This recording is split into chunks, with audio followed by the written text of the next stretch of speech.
Hello. Happy New Year's. It is 2022. I am back and I'm late for tonight. I had every intention on being here at 7 o'clock to do this live so that I can either go to the gym or get some needed rest. But I went to Kroger on Flash Hills Parkway in Flakesville. I was in line for 45 minutes. The store was backed up almost to the refrigerator back of the store area. Ooh, I don't know what was going on, but the entire store was backed up, and people before me were waiting almost an hour and a half in line to buy their grocery to check out. So yeah, that was an experience. First time ever going through that at Kroger, and hope it's the last. So yes, I am back. King's Legacy Group is back for Wednesday Lives on financial literacy. We are back to where we started, learning what we need to learn to change our finances, personal and business. So, yes, I'm going to be reiterating the same tactics. And the new year is the perfect time to do it. We have all these resolutions that we don't either get started or follow through with. But when it comes to your personal and business finance,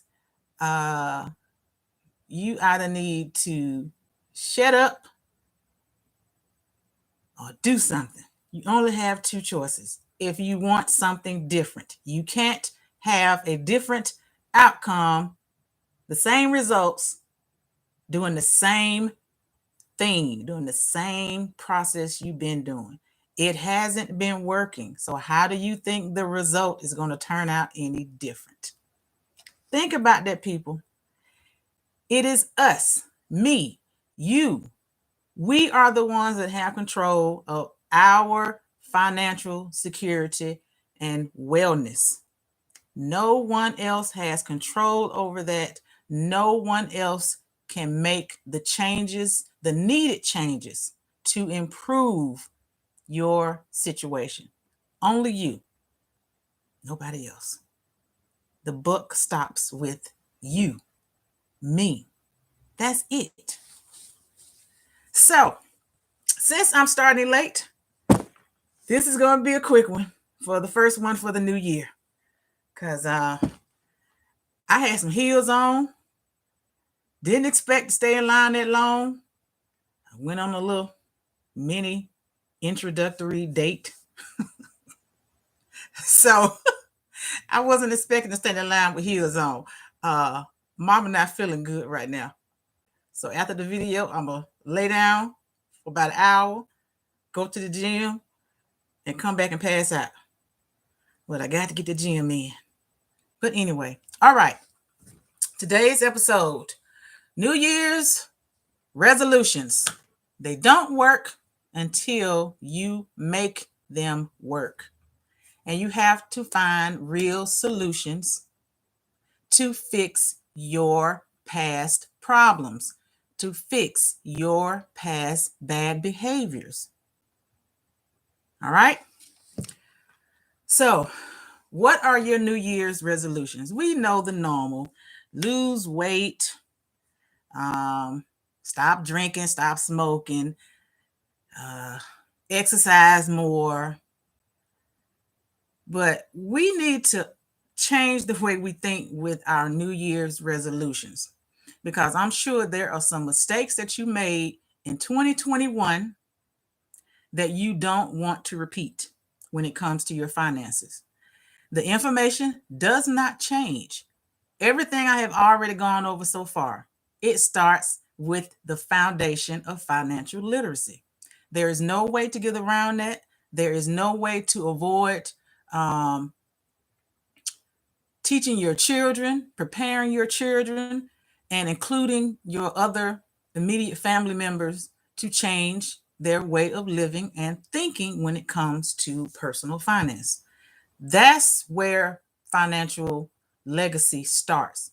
You won't ever achieve you won't ever achieve a legacy for your family if you don't start with the key requirements of the foundation of financial literacy. So are you really going to make a change, or are you going to choose to go through the same bull you've done every year? The problem, again, is yourself. It's you. So let's really do some things differently for 2022. Yes, those other resolutions you have that you've repeated every year, that's all good and fine. But this is about your financial well-being, your family's financial security, and your legacy. How that legacy can sustain itself and continue to grow even after you're gone, or after you have passed the legacy on to your family. You ain't got to be dead to pass the legacy on, but the legacy is not just about what you leave when you die. When you die. So yeah, we got to get started and start making those right decisions. So hello everyone. If you are new to this channel, thank you for showing up. I hope that you were referred by someone else to join the subscription. I try to give relevant and vital information to my audience that will improve their lives financially and in so many other ways. It's all relatable to financial literacy, but it's all about finances throughout your childhood, into adulthood, and through retirement. Okay? If you are returning, thank you. For those of you that are not familiar with me, I am Nneka King, the owner of King's Legacy Group. So before we get started, as usual, the short disclaimer. The information King's Legacy Group shares is based on my own opinions, experiences, practices, and insight into the strategies suitable to my family's financial wellness. I am not a financial advisor, insurance agent, or investment broker, and my videos are for informational, educational, and entertainment purposes only. You must do your own due diligence and seek professional assistance when you find the need to confirm or expand your knowledge on any topics covered on this platform.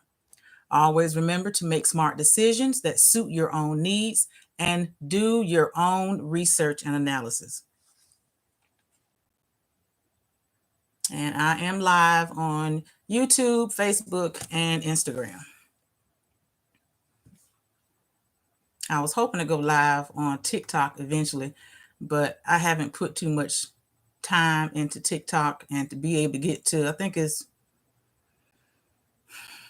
100 followers before I can go live, or is it 1,000? I don't remember. At this point, I really don't care because this is more than enough. So let's get started with today's content. And again, we're going to go over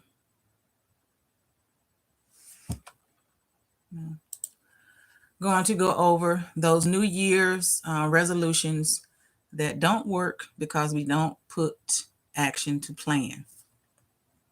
Remember that I am only sharing my journey of mastering financial literacy for wealth building and security. So what I do works for me, but the information I share with you can be conformed to fit the plan of action you need to set for yourself in your personal and professional financial advancements in your life. The only thing I did this year was, as far as my end of year celebration, I enjoyed the rewards of all the hard work that I have been putting into this journey this entire year and a half, 2 years. Yeah. But this past year I stepped up, and this year I'm going to step up even more, because the more that I learn, the more I am confident and solid in my financial choices to make my finances grow so that I can retire early. I'm not trying to retire when Social Security say I should or can, because I'm not worried about that Social Security check if it's there when I get there. Um, I'm not looking to live my life to rely on that. No, not doing it. So this Christmas, I did splurge a little because I was proud of myself with what I was able to accomplish um, with my finances. So I splurged a little for Christmas, and but I chose not to cook Christmas breakfast or Christmas dinner this year. Um, I'm tired. I didn't. And it felt so good to say no. I'm not. I'm not doing that. It felt so freaking good. I'm so used to going out spending $400, $500 on food, stand up on my feet for a day and a half cooking. No, I chose not to do it, and I felt completely okay saying no. My dad got me to cook Thanksgiving dinner out of guilt. He wasn't working for Christmas. No.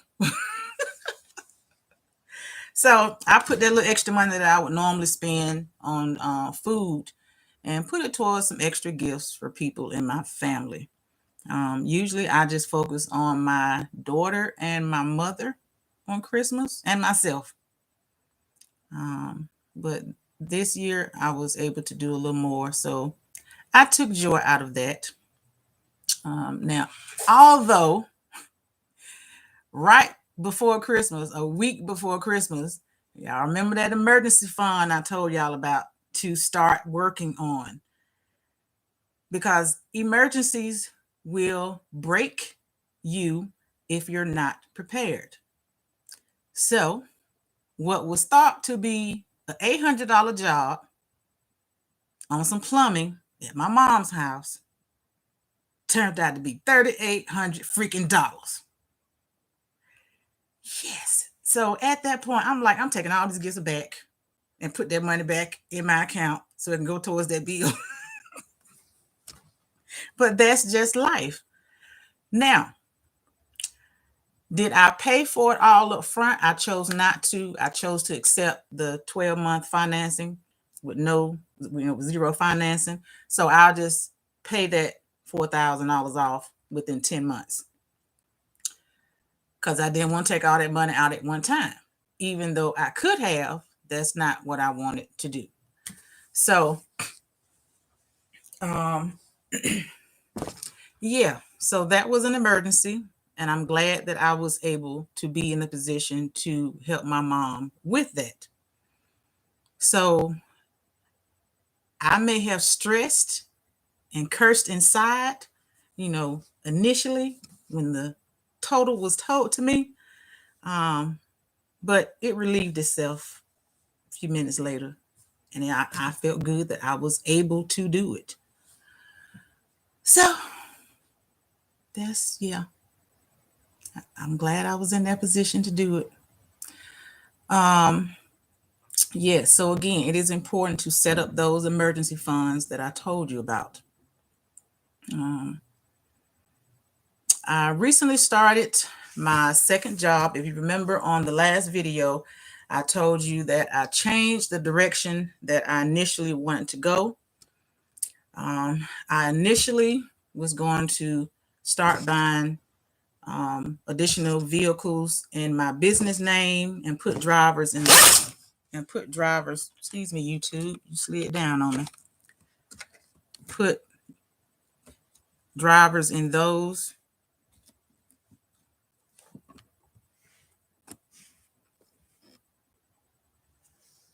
And start preparing myself to do an Airbnb. But after I thought about it, it made no sense. I'm still going to do the 10 vehicles in my business name. I don't want additional vehicles in my personal name.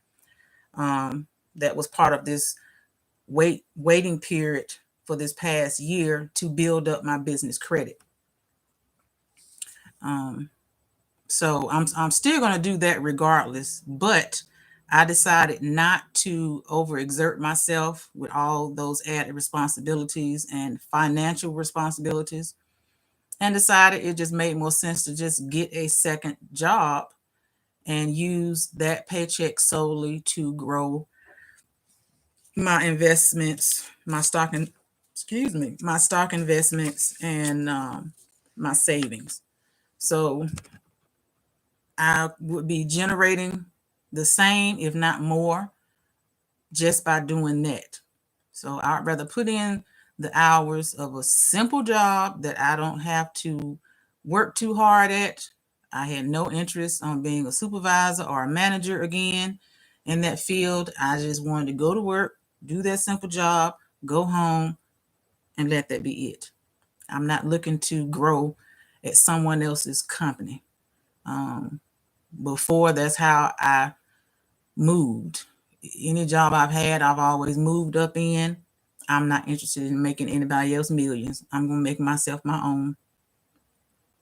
So, with that added responsibility and time,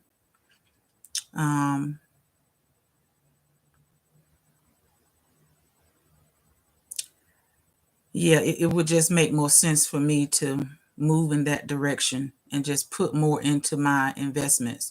I had mentioned in a previous video that my current investments per month is $1,000. And with this added job, then I'll be able to increase it to $2,000 a month, going towards allocate towards all my investments with Stash, Robinhood, Coinbase, and Vanguard. So either way, I'll get to where I need to be as far as the financial goal. Now, I'm giving myself a deadline of 2 years for this second job. By that time, I will already have cars in my business name prior to the 2 years. But at the end of those 2 years, any of additional cars that I want, which I said I want a total of 10, because each set of 2 are for different purposes and for different drivers. So by the 2 years, I should be at my goal of 10 cars. And at that point, I will let the second job go and still keep my day business. And then for 2022, I'm going to be buying another home for my 50th birthday to myself. That's my gift to myself. And part of what I'm going to do for that, instead of doing an Airbnb, I'm just going to do a content home. So the home that I buy, based on what I want, I should have a full finished basement, of which that full finished basement is going to be used as a content home. If you don't know what a content home is, I will explain that at another time on another video. But that'll be another generated source of income that I won't have to put so much time and energy into. I want to make money while I sleep. I am not looking to work harder as I get older. My money should be made when I sleep and it working for me, not me working for the money. If you don't understand that, you seriously need to learn financial literacy, whether it's for me or someone else. Please, people, please listen to what I'm telling you. Gain the additional information you need for yourself and teach your family, teach your kids. It makes no sense for you to gain information and you don't share it with other people. That's being selfish. That's completely being selfish.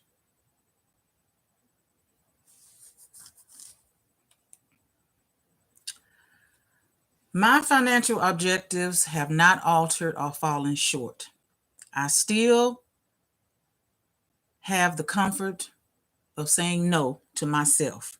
I don't miss anything of the actions, the financial behavior that I had before, that I thought I was doing fine, but obviously I wasn't, because I wasn't reaching the goals that I had set in place.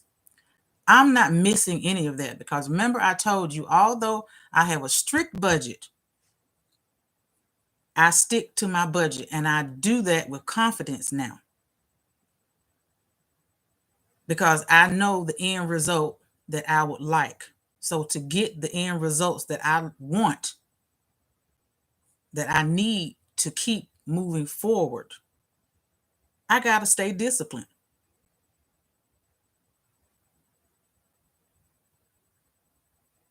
I have to stay disciplined. You have to stay disciplined if you want to see changes within your financial journey.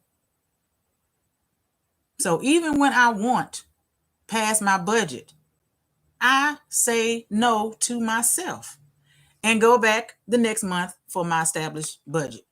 Long as I stay within that budget, I can get what I want, as long as I don't exceed the extent of their budget. So I'm not depriving myself. I'm not doing without. I'm not living below my means. I'm living within my means of financial security. That's the difference. I have to make sure I keep the foundation of budgeting monthly, allocating my accounts.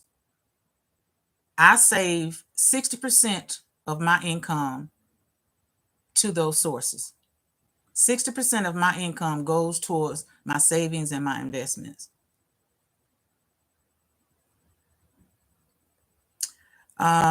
Even the simple thing of making sure you utilize your reward points on your debit card and your credit cards. Just last night, I've been trying to access the Wells Fargo rewards website for the past few months, and it's always down.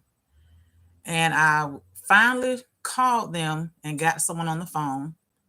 I called them before, but the wait was so long, I eventually ended up hanging up. But I stayed in there last night and waited, and never redeemed any of my points on my business credit card at Wells Fargo, of which I had accumulated 47,747 reward points. 47,000. Yeah, I was going to stay in that phone call. So what they said was, when you redeem, is based on the amount of value and is broken up into sections. So the first 35,000 reward points got me, where the paper at?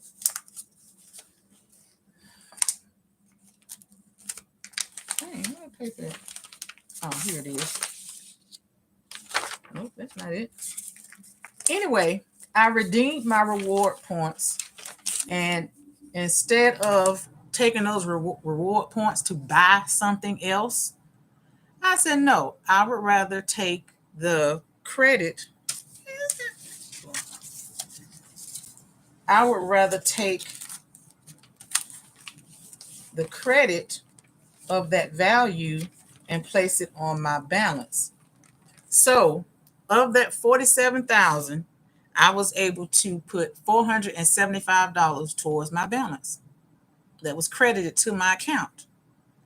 So yes, that was more beneficial for me than using those rewards to buy a plane ticket or buy some store gift cards. Or no, let's pay the bill down. That will bring me peace of mind more than anything else. So that was $475. I'm like, huh, I like that. Yeah. So I got a few. I can't find the paper. I think I got like 12,000 left. 12,000 points left. Yeah. So yeah, that was awesome. So it'll be on my account in my to bring down my balance in 2 business days. And yes, I will be looking forward. All right.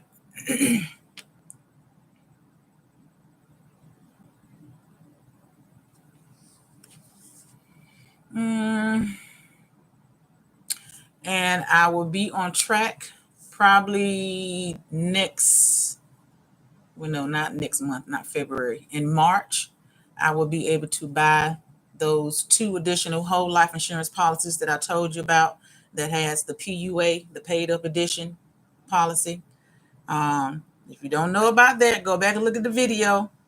I'm not going to explain that again right now. Even with the interview that I did with MJ Harris, I briefly talked about it on that one. So if you want an easy find, look at the one that when I interviewed MJ Harris. But yeah, I already have 5 insurance policies, and one of them is even on Kayla's father. Yes, I got insurance on Kayla's father, and I pay the bill. I own it. He don't have no access to no cash value, nothing like that. No, that's for Kayla and I to utilize if it comes to that. For the regular whole life insurance policy, the one that I'm talking about for the PUA is a different type of policy that you can pay up your premium to kickstart the cash value within your whole life insurance policy. And eventually, like 2 or 3 years, well, probably 3 or 4 years, that cash value will be more than the actual value of your policy.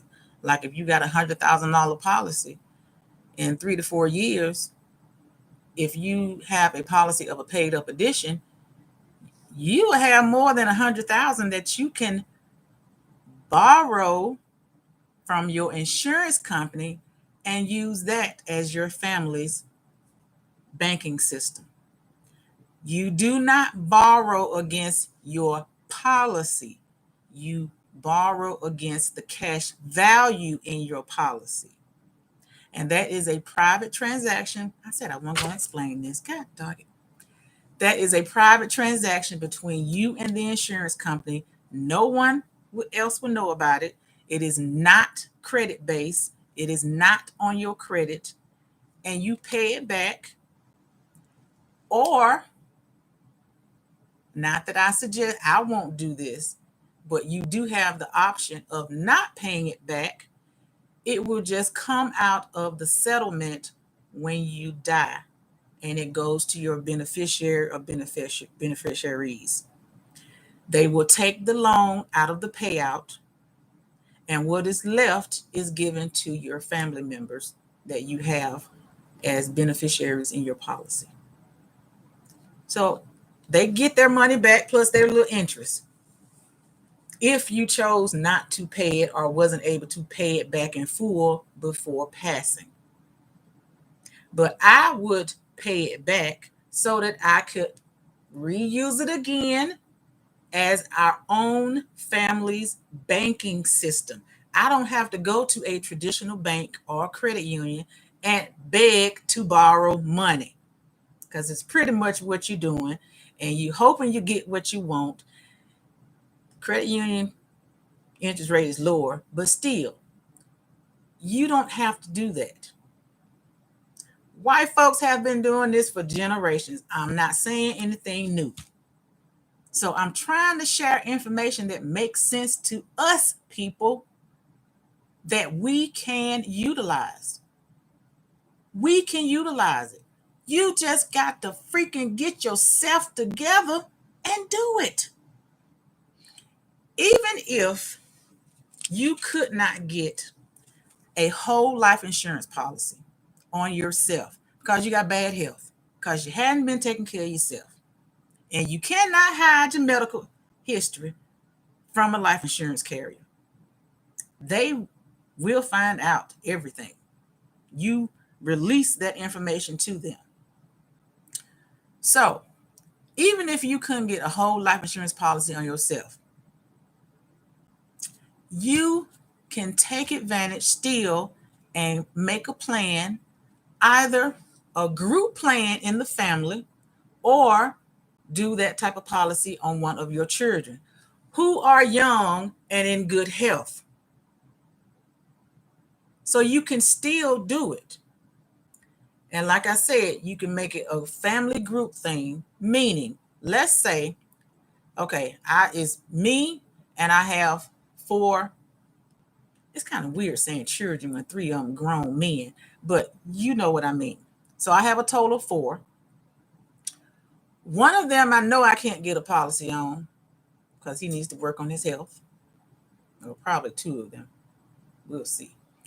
One of them I probably get another policy on. My daughter, I can get a policy on because she's still in good health and she's still young. Let's say you wanted to pay up the premium on a PUA policy. And to pay it up, you're gonna need $6,000 or more. Between $6,000 and $10,000. The minimum is $6,000 to pay it up.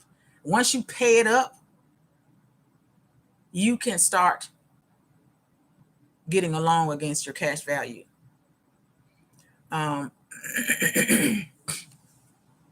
So let's say you were not able to come up with the full 6,000 or 10,000, depending on where you want to start with, or 20,000 or 50,000, whatever the case may be. Whatever your objective is to have the amount of cash value for you to borrow against, and to continue to rotate that and use it as family cash.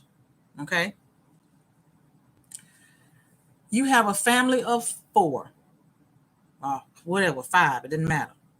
If each of you are able to come up evenly to get to the point of the 10,000, you can start a PUA policy with one of you all that are in good health. And yes, even though it's family, I don't care who it is. I love my children and I trust every last one of them. But not everybody has the same opportunity of that. It is a contract. Put it in writing. Please put it in writing. Who the policy will be under, will be up under, who will manage it, who will give the family announcement or updates or whatever the case may be. And everybody has view of the account of it. It's a contract. I don't care who you're dealing with. You get that contract before y'all and have it in place and signed, notarized by an attorney before you do the policy.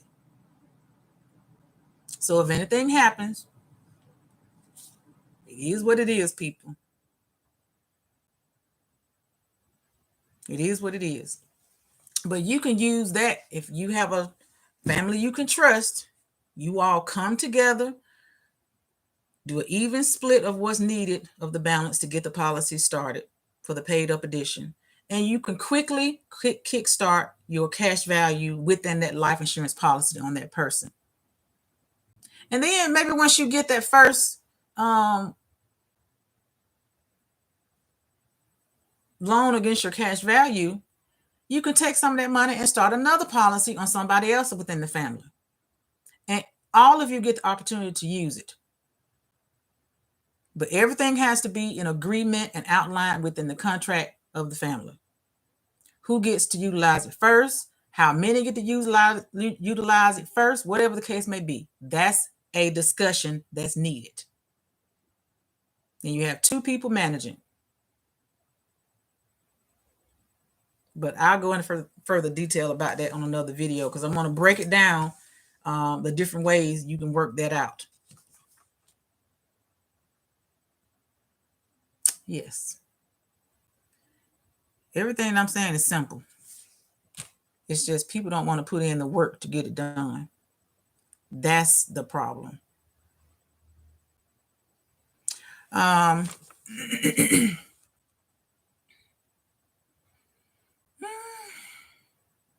see what else. I want to make this quick. It's 8:45.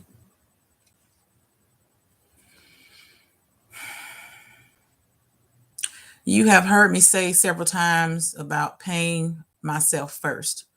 By allocating my funds to various accounts, because this process helps me. Again, what I do is not what you have to do or need to do. You do what best suits your situation. Now, I know that some of you may say, well, you got all these different accounts at different banks and credit unions. You're just paying all these fees. Okay, I don't care about paying no fees to discipline myself. And once I become, I'm reassured with my decisions and I'm not falling back and, making some similar mistakes as before. No, I'm good and know the direction I'm going. I have no interest of stepping off that road, taking a back road, finding a better paved road to ride. No, I'm staying on the road and I'm staying focused. So I don't care about having these additional bank fees on these different accounts that I have. For me to make sure I stay on track with the goal that I have in mind, the allocations that I do with the money helps me to be out of sight, out of mind. That helps me towards the discipline to make sure that I'm staying on track. Now, am I going to keep all those accounts? No, because once I have gotten to the point where I know the temptation of seeing a larger balance in one account or two accounts are not going to alter. That won't affect me. So once I know for sure I'm at that point, then yeah, I might get rid of a few accounts and combine those emergency funds, into one. But for right now, that's what has worked for me to get out of my past money habits, my past savings habits, my past credit issues, paying bills on time. It is so refreshing to just have everything on automatic payments. I'm not worried about making sure those payments are on time because it's on automatic deposits and automatic withdrawals. So no, you don't have to, whatever plan you put in place to get started that helps you to get to the point of complete discipline and control, then you can make some changes. So I know a few people want to comment, paying all them fees. Okay, whatever. It's a sacrifice for me having bad habits before. But that's the way I got to get to the end of the road that I want to get to.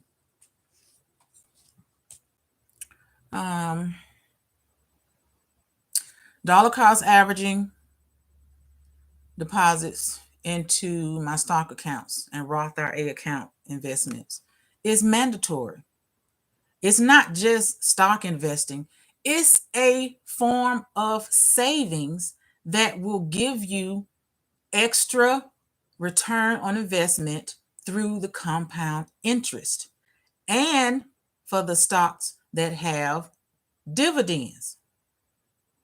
The more money you put into a stock investment that offers dividends, and again, having dividends is not the sole reason to buy that stock. You still have to do your research and analysis on the company and the stock itself. If it happens to offer dividends, awesome. But the more you put in to an investment that offers dividends, the higher dividends you get. And I have seen that over the past year because I started small, and each time I was able to invest more, then that contributed to more higher amount of dividends. Before, I was having my dividends reinvested back into my stock choices, but I decided to change that. As it got higher, I said, let me just go on and put this over here and forget about it.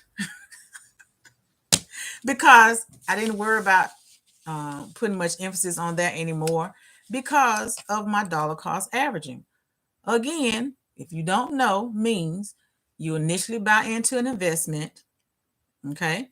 And then you set up automatic deposits every week, bi-weekly, or every month into those investments, and you set it up and forget about it. So you're constantly putting more money into your investments for a higher rate of return. Okay.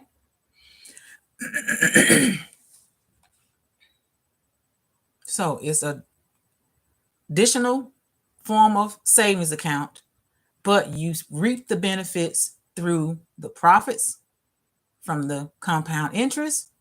And if it's a stock that has dividends, you reap the benefits of being paid dividends. For example, those of y'all that got these iPhones that cost a mortgage, 1 month of mortgage, why not buy stock in the phone company you spend all that money on? Especially when you spend money on every freaking phone that they purposely bring out for you to buy, and you only had the one you got 1 or 2 years. I keep my Android phone until it stops working. If I can't press any buttons or answer no phone call, or it's too slow, we talking about 5 or 6 years before I replace my Android phone. I take care of my stuff. So yeah, I still don't comprehend those of y'all that had iPhones.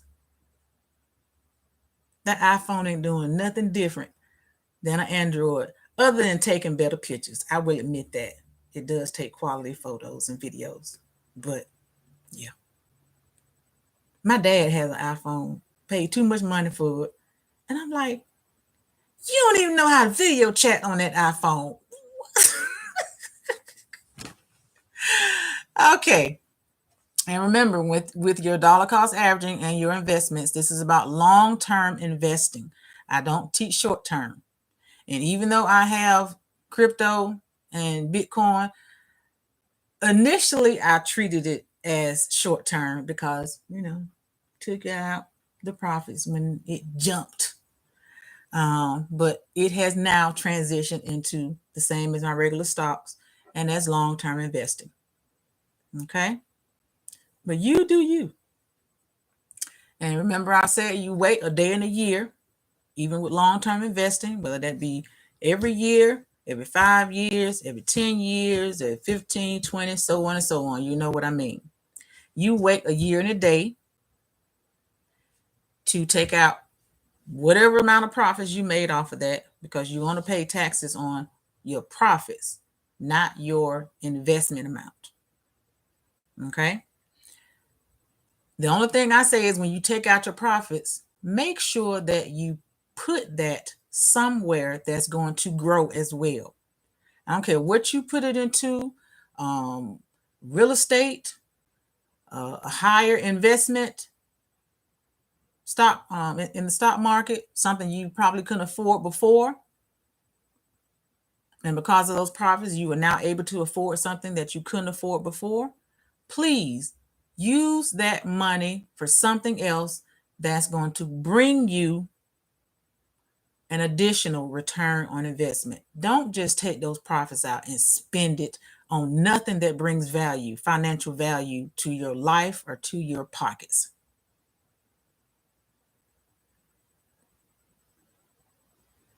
Okay?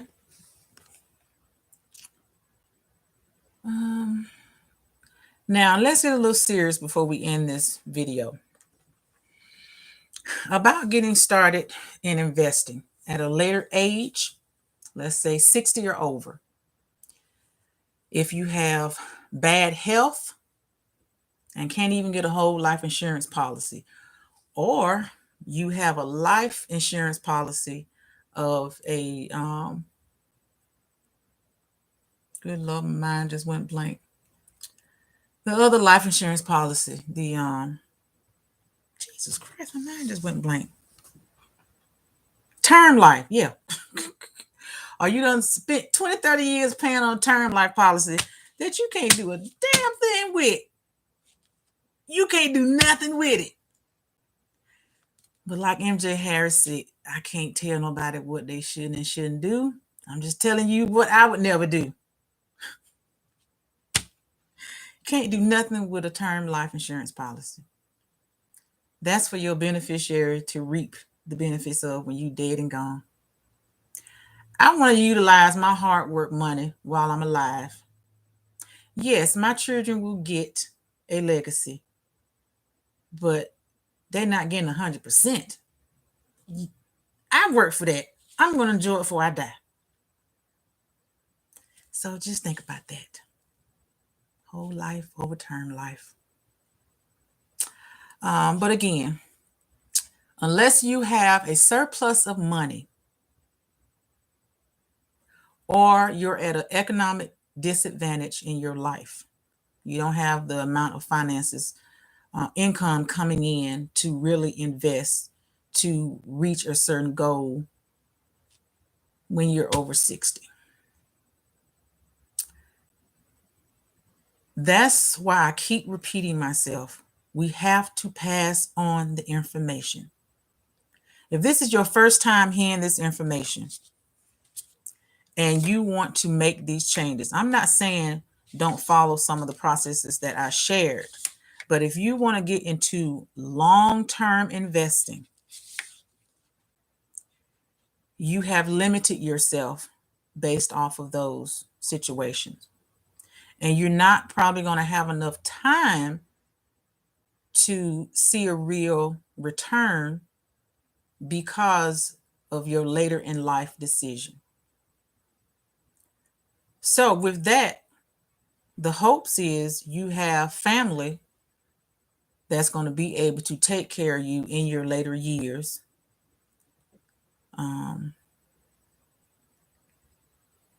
And hopefully that has gained the information of financial literacy so that it won't be a financial burden on them. And I hate to use the word burden. If I went too tired, I would think of another word. But yeah. So unless you win a surefall of money, enough to actually invest to see a shorter return on investment, it's going to be kind of hard to do that any other way. And even if you have a small amount of money, you have to master the skills of being a daytime trader, of which you're going to take on more risk than in long-term investing. Day traders are short-term investors. And the way to lessen the blow of loss over profit, you have to master those skills. And it's like having a full-time job. Only the ones that are part-time are the ones that have really mastered and understand the stock market. I'm not trying to be negative. I'm being realistic.